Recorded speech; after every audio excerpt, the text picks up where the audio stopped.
Hello, CSL. Welcome back to another episode of the CSL podcast.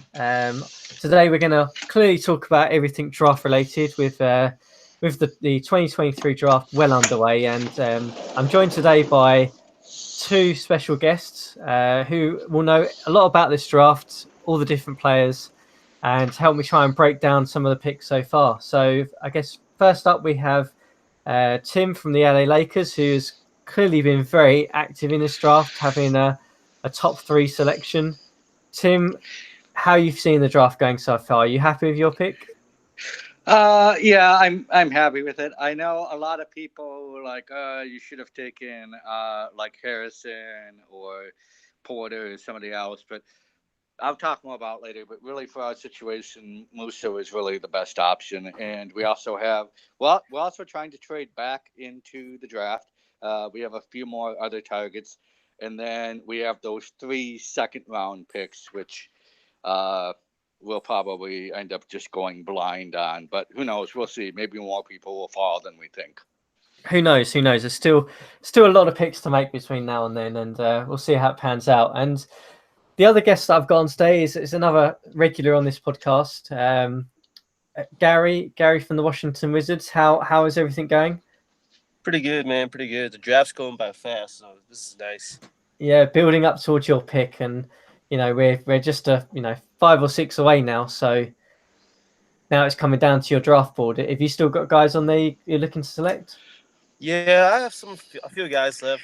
Just even one of my targets just got taken literally like 5 minutes ago in Costas, but still got a few targets left. And I'm trying. Like Tim said, I'm trying to trade back into the draft, trying to get one more pick too. So because my second rounder is kind of further down, so I don't know if I can make any targets left. So Yeah, I mean, we'll see how it all pans out. But let's try and break down some of the selections so far. Really, so I guess there's been a few surprise selections, a few obvious ones. I guess if we start at the top of the board, I mean, the Knicks picking Markel Fultz and Jaren Jackson Jr.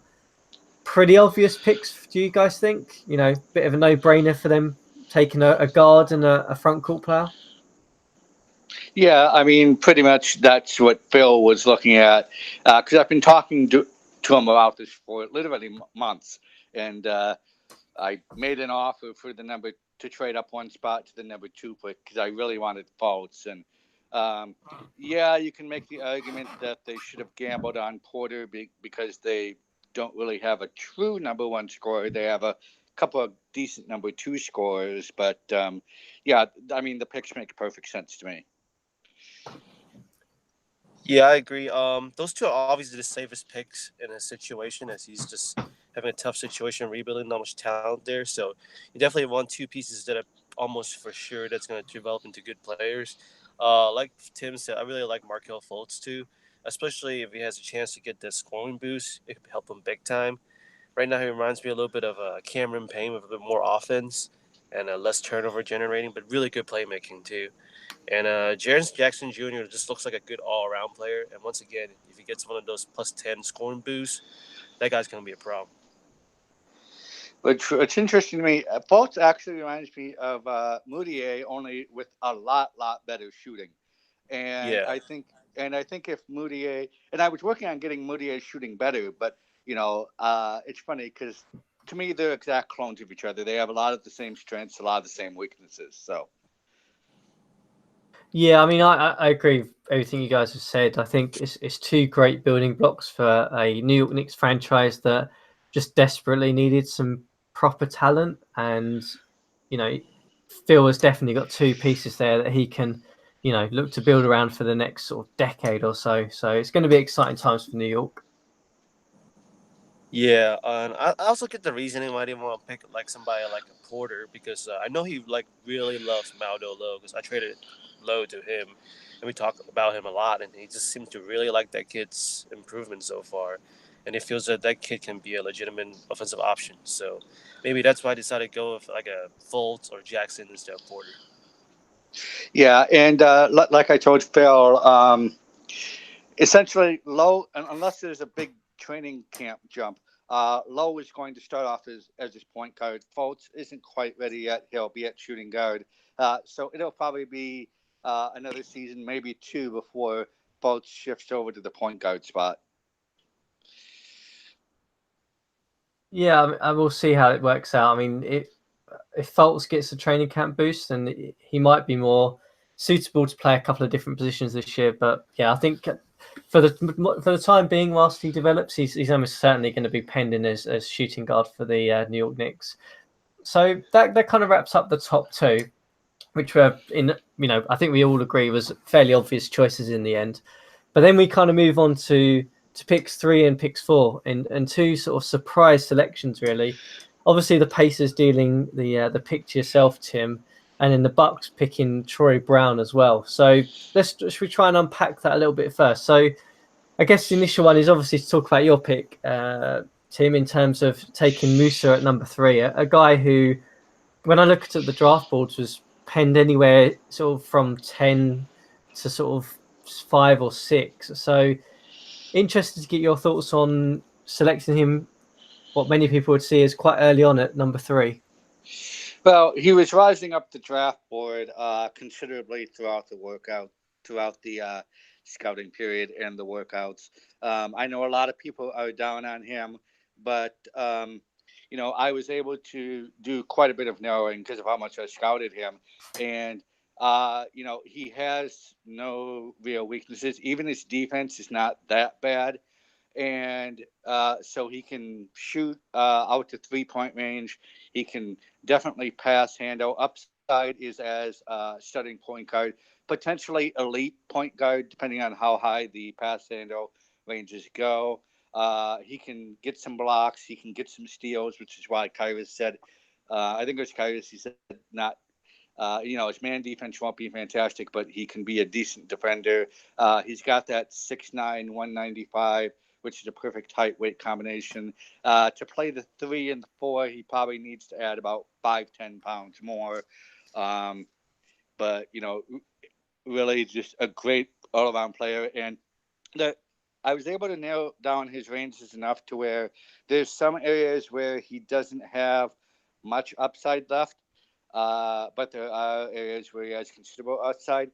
And I think a lot of GMs don't pay attention to setting up their training camp. And when you have a guy who has limited potential in some areas and huge potential in other areas, you can shift and rearrange your training camp points around to target those areas where they have upside and just ignore the low upside areas, and that increases your potential for maximizing the player. So that kind of thought process went into it too. Another aspect of it is I have 3 first-round picks next year as of right now. So, and 2 of them should be lottery unless Indiana screws me over, which they well might, because that's usually what happens to me. But there's a potential to find a star scorer on the perimeter next year. So for me, it was about I can take the safest pick. I can take the guy who could potentially play 4 out of 5 positions, shift him around, and I think he'll be even better in 19 because of the individual defensive assignments, and because I think passing and handling are going to be even more important in that engine than they are in 3.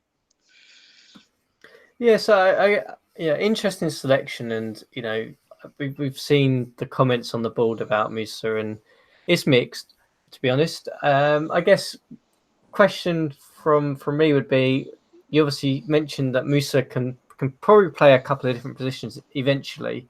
Where do you see his ideal position being to start off for the Lakers this season? Well, he's going to play point guard because we literally have no other point guards. I mean, literally zero. My backup point guard last year was DeJounte Murray, which is how bad our situation got after I traded Austin Rivers to Gary. Great to see Rivers play great for you, Gary, by the way. Yeah, he's going to play point guard. After next year, where I'll presumably pick up a point guard, then he would shift over probably to shooting guard. And maybe point guard backup minutes as well. I'm not going to worry about adding Wade on until he finishes developing. And I think that's another area where a lot of gyms go wrong vis-a-vis training camp. Not only do they not target as specifically as they should, uh, they don't hold off on weight until later in their career. You know, the points that you spend on weight adjustment should be spent towards developing, then do the weight adjustment later in their career once they're finished developing is really the best way to go about it.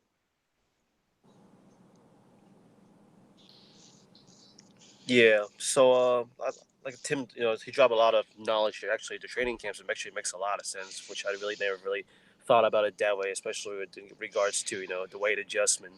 It makes sense. You want to focus on maximizing those potential early on because there's a certain limited time that the player can develop, and weight you can always change his weight anytime during his career. So that's a very good point.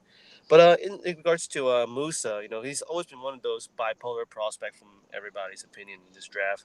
There's some guys rate him really highly, some guys kind of rate him like meh, maybe a bust. But in my opinion, I think he's one of those guys that have like a really unique skill set of playmaking and size. And I think he's going to translate really well in the new game engine, according to what everybody's saying so far from the research.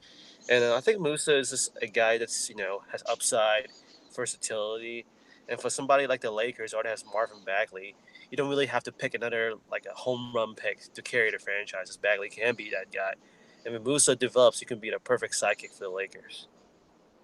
Yeah, agreed.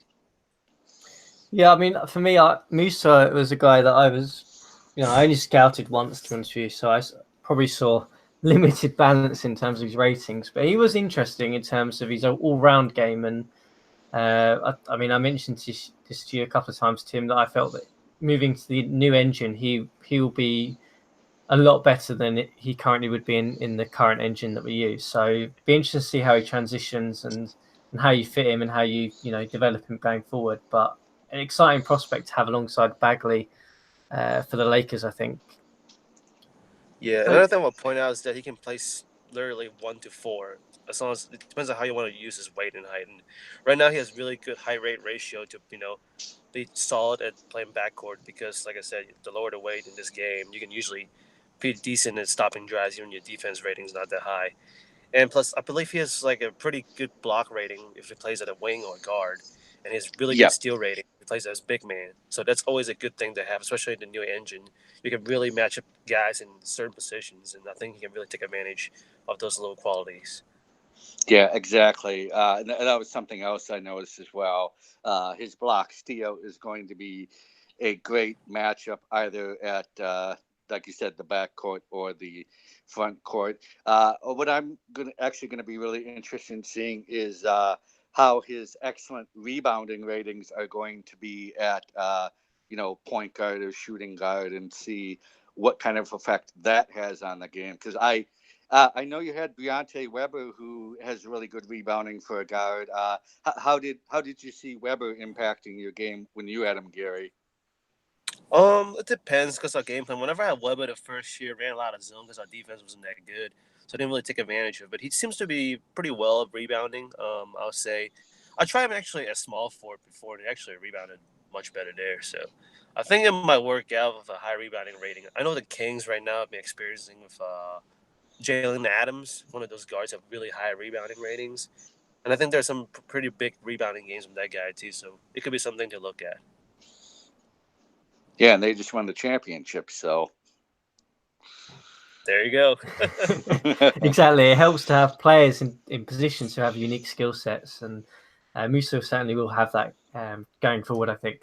So if we move on to the Bucks pick, we all knew that Manu was going to make an interesting selection. After his draft board, as he admitted, kind of got turned upside down with the interview process that we have in the CSL, and the Bucks end up taking Troy Brown. So a player who has some really, really good upside from what I can see. But I guess in terms of you two, how do you see that working for the Bucks? And what do you see Troy Brown developing into? honestly, I don't know. He's super raw.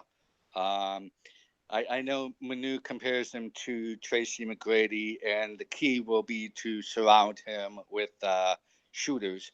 Um, personally, I scouted him a couple of times, and I thought, wow, that is really high upside. But he just didn't look for me personally like my type of players, so I had no interest in him. Um, but we'll see. And the big thing with all the raw players is that we don't know yet how development works in 19. Is it going to be the same as it's been throughout DDS history? Or is it going to be like with the ball actions? Are we going to see a huge, significant shift that's going to completely upend our expectations? I don't know. Yeah. When I saw that pick, my first reaction was Stephen A. Smith, blasphemous. Like I said, that like Tim mentioned and you as well mentioned that he has really good upside in certain areas, but to me, I think everybody in the league knows that the Bucks have never had a good backcourt since Kyle Lowry. It's like what 4 or 5 seasons ago. So it's just really kind of like frustrating for this like outsider looking in that seeing guys like David Stockton and Kelly Oubre Jr. playing the backcourt starting there along with Quincy Azy or whatever they got there. And there's plenty of point guards available at that point. You would think that hey, it's time to go for a point guard, but Manus apparently is really in love with Troy Brown's comparison to Tracy McGrady. I even guessed it when I posted that interesting throwback article comparing draft prospects to NBA legends and stuff like that. And I saw Tracy McGrady and Troy Brown. I mean, I personally don't see it because I just don't see Troy Brown as that high scoring ability to be like a Tracy McGrady. Or, I don't know, Tracy McGrady is one of a kind. This is really, really, really odd comparison, but Manu feels that his upside may be worth it. He's the same guy that who picked Thon Maker before, who was tremendous upside as well, but very raw. So I guess the Bucks just wants to develop raw players for another 3 or 4 seasons. I don't know, but I'm not a big fan of that pick, honestly.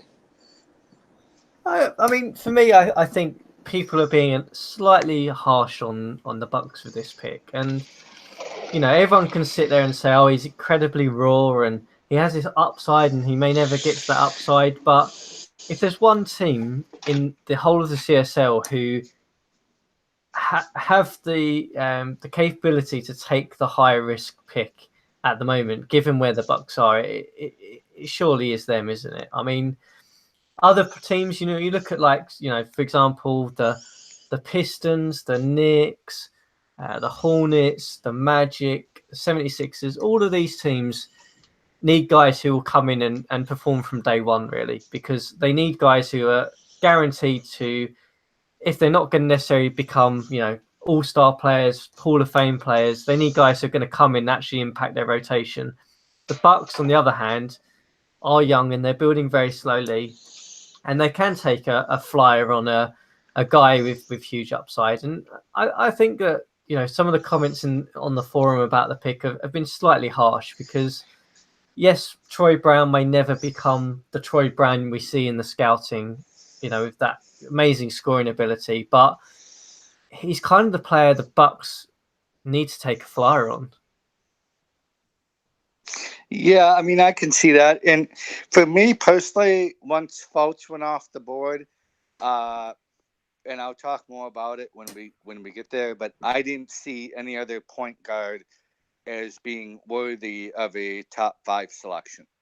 Um, I didn't, and we'll talk more when we get to the other point guard and the one that everybody thought I should take. But yeah, there just was nobody else who would be worth taking as a point guard. So at that point, why not take one of the high upside guys? Yeah. Exactly. The thing that I see this kind of like a weird situation is that I think he could have easily traded down a few spots and get an extra asset and get that pick. Because in my opinion, none of the guys that picked after him have too much interest in Troy Brown. It's just my take from what I heard from rumors and stuff like that. Because those guys are not really intrigued by his rawness. So I think he could have traded down. But man who doesn't really like trading, so it kind of makes sense, I guess. So. Yeah, and trading down is always a risk because for me personally, I always look at, okay, if you keep the pick, even if you overdraft a guy, you like him, you want him, you have him. If you try and get cute and play around the margins, that can cost you, and somebody else could unexpectedly take him because there's always smoke screens that go around draft time. And then you're like, well, I have another asset, but now I don't have the guy I really wanted. Yeah, it's interesting points, and it's a it's a difficult situation for them to select, and hopefully Troy Brown works out very well for them, and he comes back, and we'll be talking about him hopefully as one of the best players in this draft in a few years' time. So if we move on to the Pistons pick, taking Kaiser Gates, who is been compared to as the next Okaro from the comments so far. How do you guys view this pick? Do you think this was the right decision for the Pistons to take him at 5? Well, personally, I don't see Okaro at all. Yes, he has fantastic defense, but I scouted him a couple times, and maybe I got the low end, but his shooting ratings looks absolutely terrible. Um, to me, he's kind of between Justice Winslow and Okaro White, and I have him above Okaro because at least Gates isn't going to take shots at nearly the volume that Winslow does. So yeah, phenomenal defender, on brand for Detroit, but the Okaro hype is just no. He's not the next Okaro, not even close, because Okaro can actually shoot. Yeah, I think Okara White is because of the reason the comparison is because of the high man-to-man defense and steal ratings and his versatility and size that allows him to play multiple spots. But in my opinion, from my scouting, I scouted him a few times as well because I really liked his draft profile. And I looked around. I think he's more of like a not like a Justice Winslow. I'd say he's more of like a Jordan Adams because he's really just wanting to slash inside because he doesn't really have an outside shot. I think he has an upside to be like a decent field goal jumper if he develops at all on that end of the floor. But to me, he's more of like a Jordan Adams, which is exactly what they have on the roster. A guy who can play multiple positions, doesn't take too many shots, can rebound solidly, force steals, turnovers, and play really strong defense. And I know John said that last season he didn't really like the team's lack of defense, so it makes sense for him to pick up another premier perimeter defender to pair up with Jordan Adams. Yeah, I mean, I think you guys have kind of nailed the selection here in terms of the Pistons. They obviously need to take a player who they definitely are 100% sure is going to come in and add to their current brand and current culture and their current style of play, and Kaiser Gates fits that mold perfectly for them. So if we move on to pick 6, the what was the LA Lakers pick, but I honestly have no idea where this pick is now. Houston's. Is it Houston? Okay, so Houston have jumped in and grabbed the Lakers pick, I think via Indiana as part of the Moutier trade, and Yeah. a surprising pick then actually in taking a fairly raw Michael Porter. Yeah, and for me, he duplicates Malik Monk. And I told Kyrus this. I said, don't take Porter. It's duplication. Then you have exactly what Phoenix did when they had Isaiah Taylor and they took Donovan Mitchell. I said, you're better off going with one of the other guys that you're considering. But he went and took Porter anyways. So my guess is Porter will not stay with the team. Kairos will use him as a trade chip, and somebody will pay for that potential. So this is more of a draft and stash, more of a than a draft and keep on the roster, in my opinion. Yeah, I agree. Porter at this point, it's a great value because of his upside as a potential one of the best scorers in the league. Can also do work in all three ranges of the floor. I like Tim said, I see Kyrus more of like a draft and stash pick because they can afford, spending some time let him sit on the bench and develop. Just kind of like the Boston situation with Kevin Knox. Uh, Porter, I feel like is a better prospect, but Kyrus got guys like Kemba Walker, Malik Monk, Carl Anthony Towns, Eric Mika, and all those guys that are ready to play now. So might as well just pick somebody that has tremendous upside and let him develop and see what happens. If it develops well, maybe you can throw him in the starting lineup eventually to take over some of the Kemba's usage rate. And if Porter doesn't really work out, you can always just trade for somebody else. There's always a sucker for high potential. So Yeah, interesting. I guess you're both kind of saying the same message with this pick, and that is just watch this space really. Whether we'll see Houston on the taking Porter on the roster at the start of the season, or whether during free agency, or even before he gets dealt to a team to possibly add to some of that, add some additional ready now talent to a team that is chasing a title this year. and exactly for a team like him with a lot of big salary contract players, you might as well pick a guy that you can have 3 or 4 years of control just under a pretty cheap price tag compared to all the other guys. So I mean it's a good move. So Yeah, okay, that makes perfect sense. So moving on to the next one, the Boston Celtics taking Miles Bridges. A lot of comments on the forum have been very positive about this selection. I don't know if you guys scouted Miles Bridges or have a view, but I guess the initial reaction has been that people are surprised that Miles Bridges dropped so far. Yeah, I mean, I looked at his scouting, and to me, he's got very good all around game, and his shooting is absolutely fantastic. As a perimeter shooter, he's amazing. But I just got the sense from his other ratings and from just a gut feeling. To me, he seemed like a good shooter, good glue guy, but I don't really see him impacting the game as much as people think he will. To be honest, to me, he's going to end up like for those who are in that league, he's going to be an Ernie Grunfeld in Ga, where good solid glue guy to have, mid contract price, but not a superstar or even a star by any means. yeah, I remember when it first came out the draft board, his hype was like a top two, top three prospect, and as scouting went on, his stock kind of fall down more because people realized that he's not a franchise changing guy. Like he's a really good all around player, I think, and he fits in well with Boston because Boston doesn't need a star; they have their stars in Scal and Fox. So somebody like Bridges here is perfect because he can come in here and just do a little bit of everything and under a cheap contract, which helps with this cap situation. And I just think he's a good fit in Boston, just being an all around jack of all trades, master of none kind of guy with some really good Yeah, shooting. yeah, exactly. That's a good point. It's a perfect situation for Boston. I think on a team that doesn't have its stars, I think this would be kind of a meh pick. So Yeah, just for a contending team like Boston, there's so much talent. A guy like that just is a good fit. They don't need to take any like major risk or anything like that. So they have the luxury of just having somebody can just come in and contribute immediately.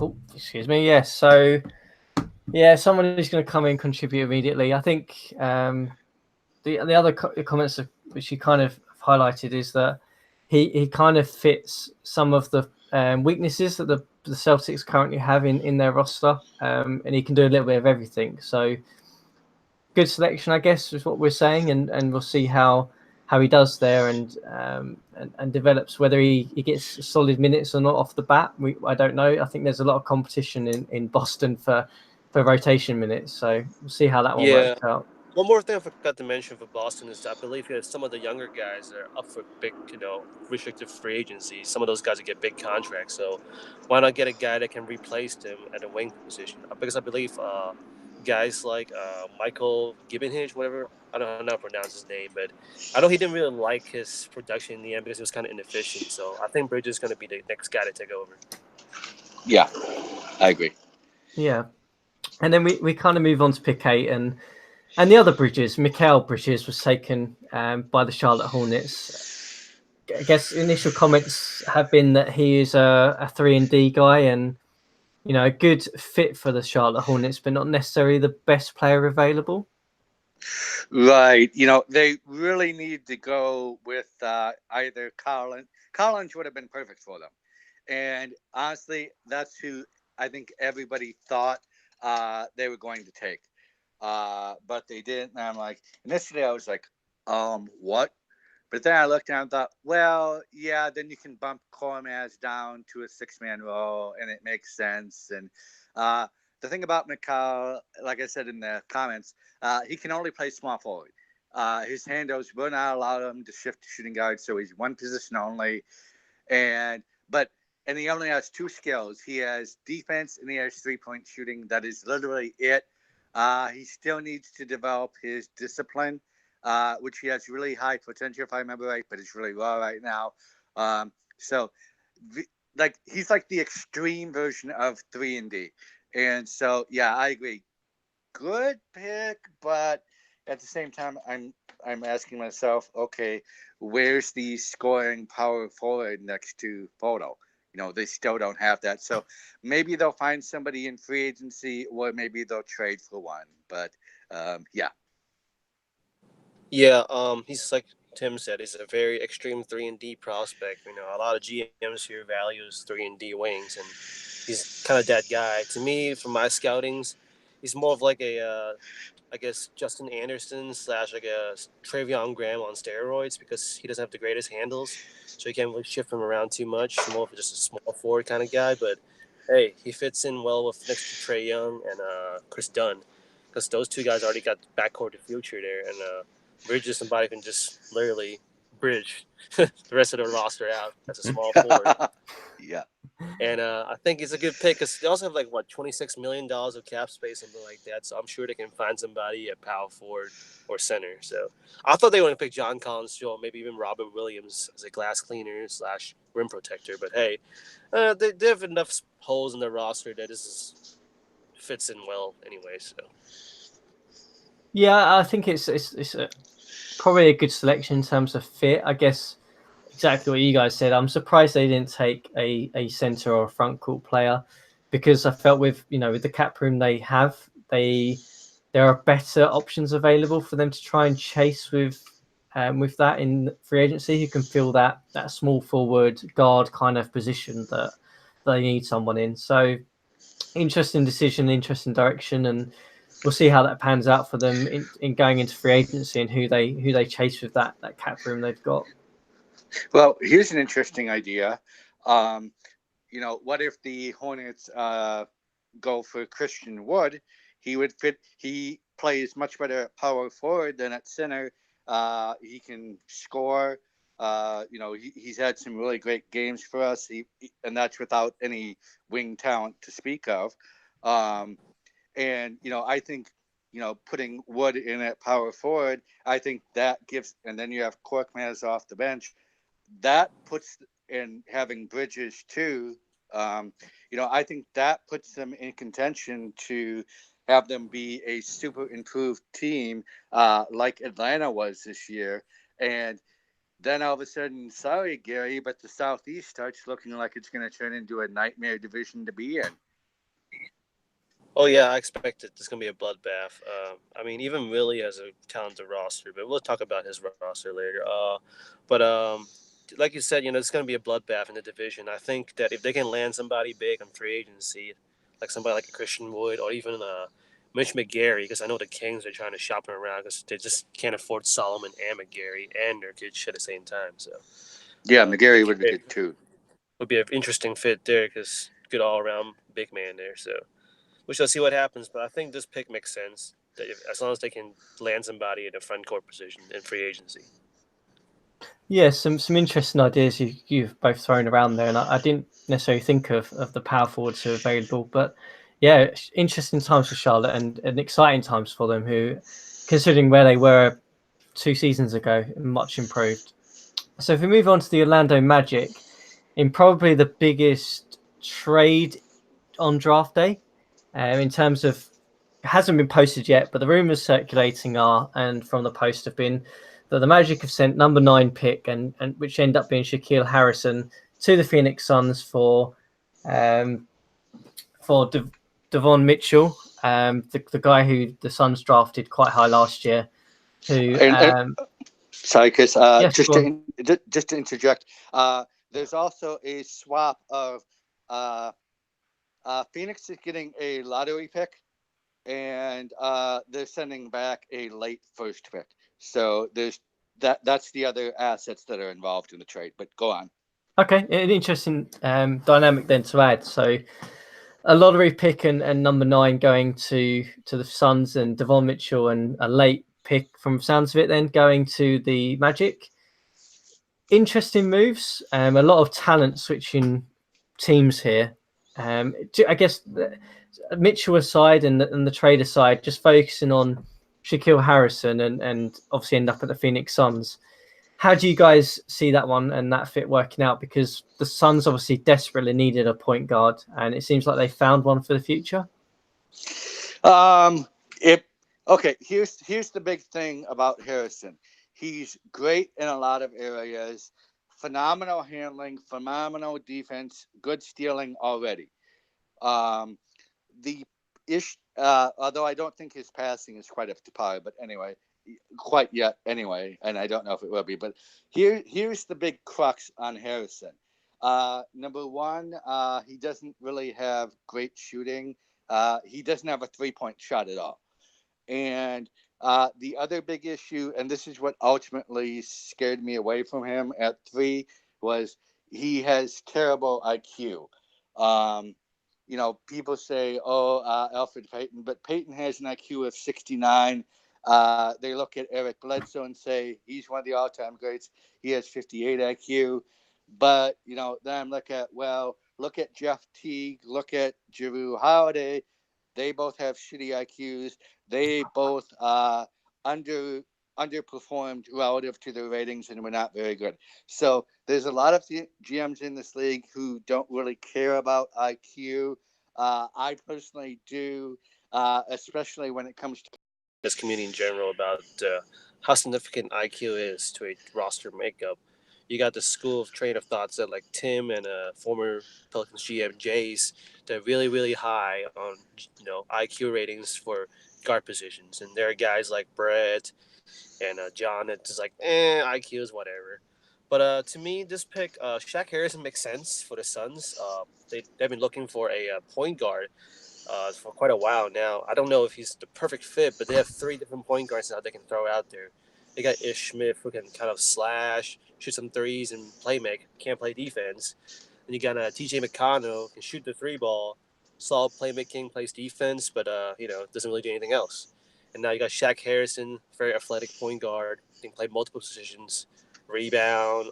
It's kind of like a Briante Weber on with much better discipline, in my opinion. And I think it works out well for them because once again, cheap player under 4-year control. Mitchell is more of a duplicate, more of like an extra asset for them anyway. So might as well get somebody now. Trade him in, get somebody that fits on the roster now. Because I think they can literally just roll out 48 minutes rotation of just switching Machine Smith, McConnell, and Harrison. So it's just luxury to have. So I think it makes sense for them. And he plays defense, on brand. Yeah, I mean, and that's a good point you bring up. This won't matter as much in 19 with the individual players. I mean, for this last season of DDS3, having those 3 different types of point guards will allow them to, like you say, shift their lineup depending on what sort of matchup they're getting at point guard. So, this is the type of pick that will go a long way towards Phoenix,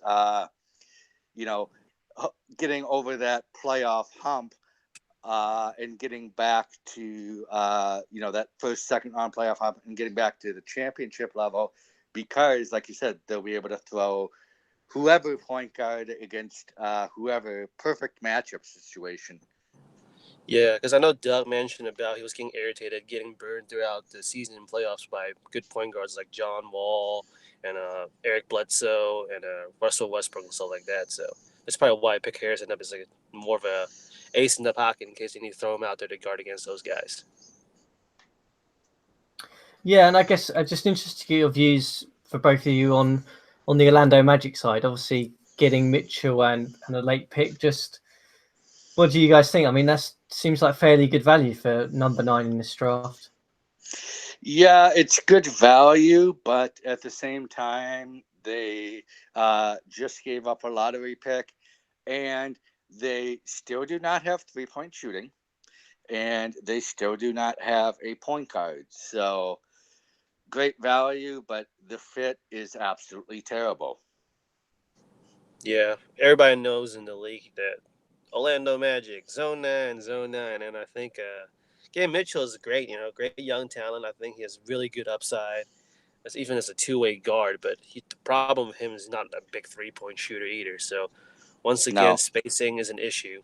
But I know they're trying to trade guys like George DePauler now, so we shall see what happens if he can actually land a couple of shooters just around these guys. But we shall see what happens. But value-wise, yeah, Mitchell has really, really good potential as a two-way guard, but still doesn't solve their biggest weakness, which is fine by me. They're in my division, so go ahead.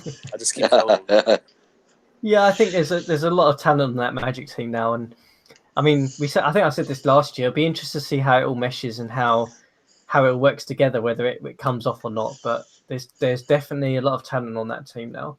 So if we move on to probably the last pick we'll talk about today, and that is pick 10, the Philadelphia 76ers, who have had a terrible time with finding a general manager in recent years. Selecting Robert Williams, probably a good selection based on the team trying to bring Parker back and obviously trying to make the playoffs this year.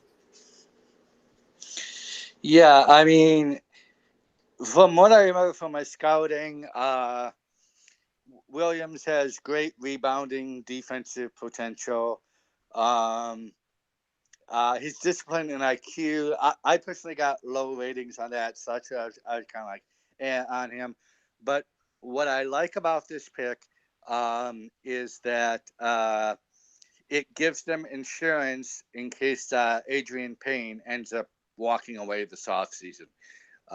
Then they can, plug Williams in as kind of the replacement. What I hate about this pick, that it screwed over JM, who really, really wanted Williams. And whenever you have your guy picked the pick before you, that's like the most gut punching, rib breaking, heart-breaking feeling in the world. So. Yeah, I know. Like Tim had that has to happen to him before. I actually accidentally did that a couple of years ago with Good Luck. I remember that, so sorry about that. But and, anyways, and, and and Derek White too. well, Derek White, well, yeah, because it's Yeah. Donkey. We should all expect that Yeah. by now. That's how Ryan Yeah. rolls. So, Yep. but anyways, go back to this pick. It's a good fit. Just like Tim mentioned, they have some big free agency coming up. Adrian Payne, I think, is like 30. He's gonna be hitting 31 years old. So that's a decision they have to make. That do I want to retain him, give him that 4 to 5 year deal, and watch him regress, or just starting to rebuild a little bit, bring in some young blood like Robert Williams. To me, from my scouting, he's an A&M guy, so I'm a homer, and scouted him quite a few times. I got some pretty good ranges on his discipline, and IQ is never going to be the smartest guy on earth. Most big men in the league are not that bright, anyways. But he's pretty good discipline, really good shot blocking, strong rebounding, dunks everything. His model reminds me of Zach Collins from Phoenix Suns.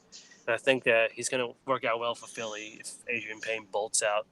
They also have Damian James over there, too. So they got two young defensive big men that can just clean up the board, protect the rim, and just let Jabari do his thing. So it's a good pick. Yeah, I agree with both of you. I think it's an easy pick for them. A guy who's going to just do all the basics in the front court and continue to allow room for the likes of Parker and Ball to do their thing, really. And probably a good selection by the admin committee, the draft committee. I'm not sure who makes them when the team doesn't have a GM, but it's the Draft right committee. decision. The draft committee. So it's probably the right decision, and see how it works. Hopefully the 76ers can get a GM in during the off season. That's probably priority number one for them, to hopefully make some noise next season. But a good selection to round out the top 10. And so I guess interesting top 10 selection so far. We've obviously we're sort of down to around about pick 17, 18 now. We'll obviously come back at a later point and probably talk about the next 10 picks, and then we'll talk about the back end of the draft as well, a time in the future. But it's been great to have you guys on to get your initial reactions about the top 10, and we'll see how the rest of the draft pans out. Yep, was great being on again. I always love talking about drafts. So Yeah, it's always good to pick our brains with other GMs here about those different ways of drafting. Drafting is always one of the funnest part in the league. And please, Kevin, pick quickly this time. Don't stall 2 days again. Everybody's doing a good job this year, so let's not be that guy. I'll just trade that pick away. You know what? Give me that pick. I'll just make a decision real fast. So